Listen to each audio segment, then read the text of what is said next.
What's going on, y'all? It's Tristan of Layfield Resume Consulting, and I've teamed up with Living Corporate to bring you all a weekly career tip. This week, let's talk about 3 ways you can create value at work. So, what exactly is value? Well, value is defined as the regard that something is held to deserve, or the importance, worth, or usefulness of something.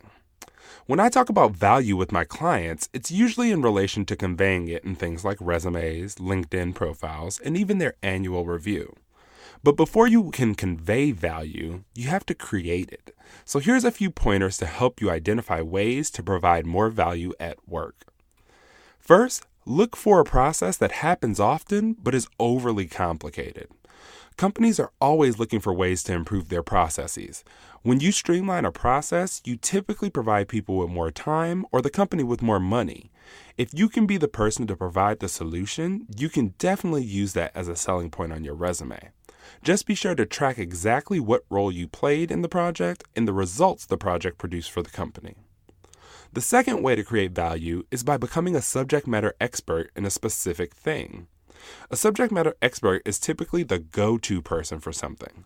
To become one, you really have to know the subject in and out, but once you are bestowed that title, you begin contributing at work not only through what you do, but also through the work of everyone else you help. The last suggestion is to identify solutions to shared problems. You know those times where you're on a team call and everyone is complaining about the same thing? Take that as an opportunity to identify a few solutions for whatever the issue is. Present those to your manager and offer to implement said solution.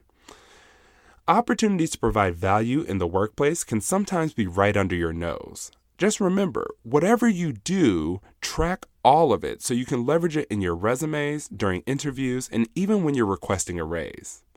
This tip was brought to you by Tristan of Layfield Resume Consulting. Check us out on Instagram, Twitter, and Facebook at Layfield Resume, or connect with me, Tristan Layfield, on LinkedIn.